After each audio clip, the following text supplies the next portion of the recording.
Hello and welcome back to Mac and Wise podcast. Thank you guys so much for stopping by. I know you got your time, and time is the most valuable thing that we have.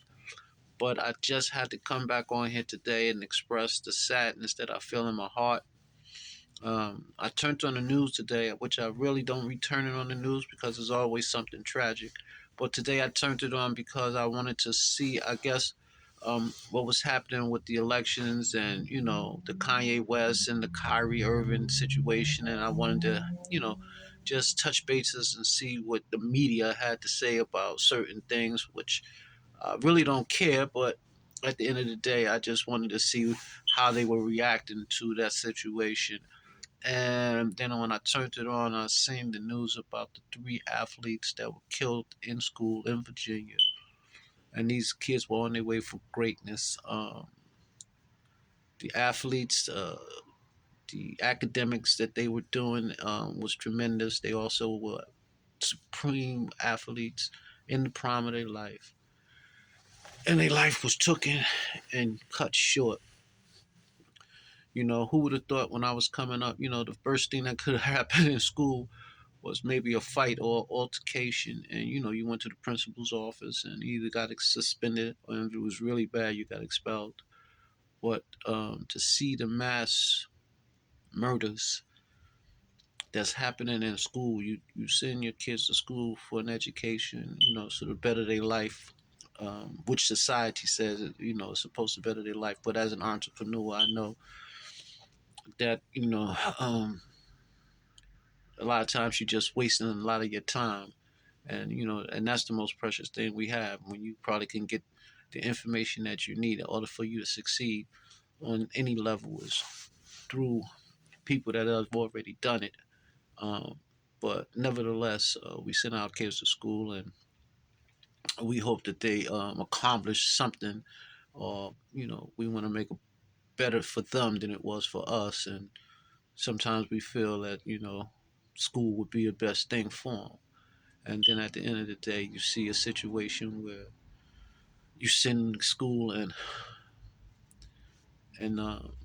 they never come back, and it's sad, and it saddens me, because I have kids, and anytime you have to bury your child, it's just heartbreaking.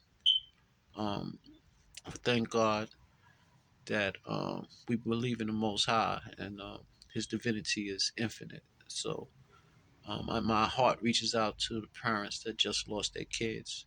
And I had some statistics that I was reading earlier, and it said that each day 12 children die from gun violence.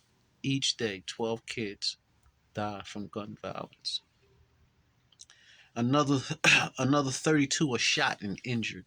We talking about kids that's under 19 years old, facing this difficult to challenge, um, not fighting like we used to do when when I was a kid.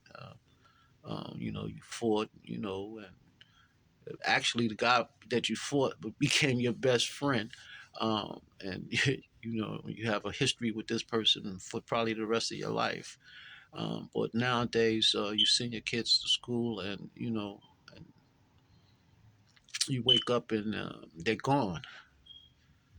And this gun violence, and the Senate, and the people, the AR people that don't want guns taken away from people in general, because they said the Second Amendment and the rights. Now, I have nothing against the Second Amendment or the rights to bear arms, you know, but I do feel deeply saddened when I hear tragedies of this uh, mass shootings that occur in schools. And when you talk about 320,000 kids um, that's been shot in these schools, and over 2,032, if I'm correct.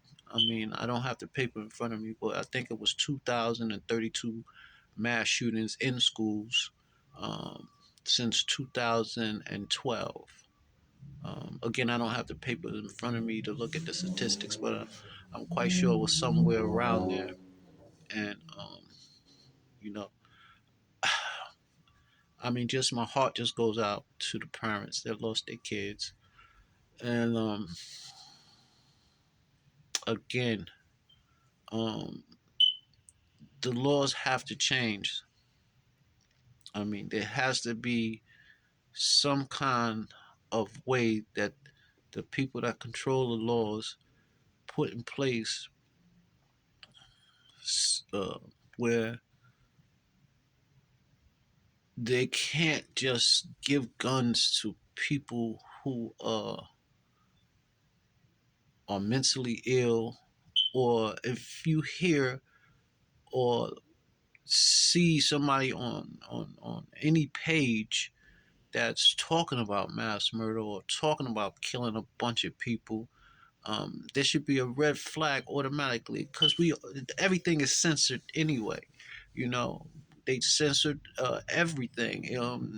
You can't say anything, or we could tell that because if you say something and they don't like it, they mute you or take away your funds. We see that every day. You know, if they say you do something and say something that they particularly don't like, then all of a sudden, your funds are gone. And how you going to say that you can't or don't see people talking on these chat lines about killing a bunch of people, and then they go out and do it, and then you talk about, oh, we seen it was a red flag for for this particular person, and then you didn't go out and do anything about it, and actually kids wind up dead. And it just hurts me when you see young people snuffed out in the prime of their life, man. And uh, and then these lawmakers, people that make laws, justify having guns to protect them. Uh, foreign and domestic enemies, right? You're supposed to be able to protect, but they don't want to give the guns to the people that fear for their life every day.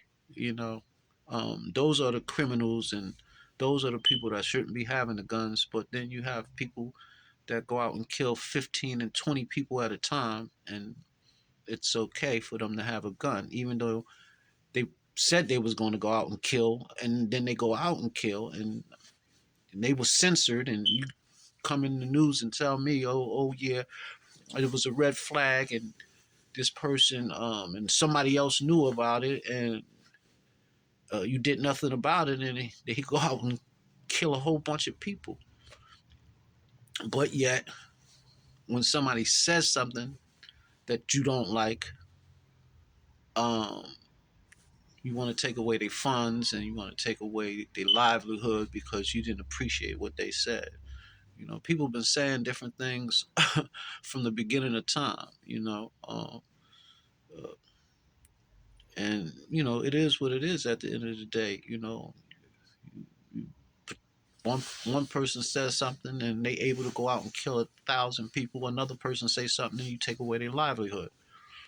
But well, let's stick to what I came to say was basically I'm grieving for the families that lost their kids in Virginia, and the Most High God, um, I praise you every day, and I hope they find some kind of peace. Peace out.